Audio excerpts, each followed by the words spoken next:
ಮತ್ತೊಂದು ಕಡೆ ಚಿಕ್ಕಬಳ್ಳಾಪುರದಲ್ಲಿ ಬಿಜೆಪಿ ಅಭ್ಯರ್ಥಿ ಡಾಕ್ಟರ್ ಕೆ ಸುಧಾಕರ್ ಮತ ಬೇಟೆಗೆ ಇಳಿದಿದ್ದಾರೆ.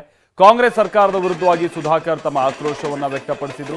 ಜಿಲ್ಲೆಯಲ್ಲಿ ಕಳೆದ 1 ವರ್ಷದಿಂದ ಅಭಿವೃದ್ಧಿ ನಿಂತೋಗ್ಬಿಟ್ಟಿದೆ. ಈ ಬಾರಿ ಲೋಕಸಭಾ ಚುನಾವಣೆಯಲ್ಲಿ ನನಗೆ ಮತ ನೀಡಿ ನನ್ನನ್ನು ಗೆಲ್ಲಿಸಿ ಮತ್ತೆ ಅಭಿವೃದ್ಧಿ ಕೆಲಸವನ್ನು ಆರಂಭಿಸ್ತೀನಿ. ಚಿಕ್ಕಬಳ್ಳಾಪುರ ಜಿಲ್ಲೆಗೆ ಶಾಶ್ವತ ನೀರಾವರಿಯನ್ನು ತಂದೇ ತರ್ತೀನಿ ಅಂತಲೂ ಕೂಡ ಸುಧಾಕರ್ ಹೇಳಿಕೆಯನ್ನು ನೀಡಿದ್ದಾರೆ.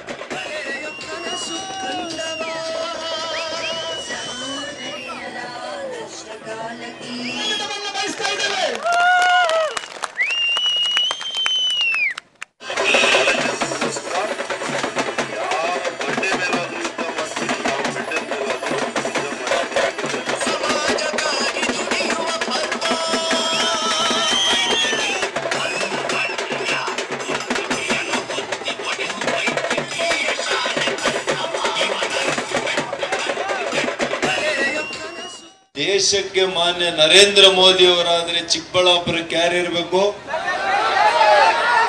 ಚಿಕ್ಕಬಳ್ಳಾಪುರಕ್ಕೆ ಯಾರು ಇರಬೇಕು? ನಿಮ್ಮೆಲ್ಲರ ಮನೆ ಮಗನಾಗಿ ನಾನು ನಿಮ್ಮ ಸೇವೆಯನ್ನ ಮತ್ತೆ ಬರ್ತೇನೆ.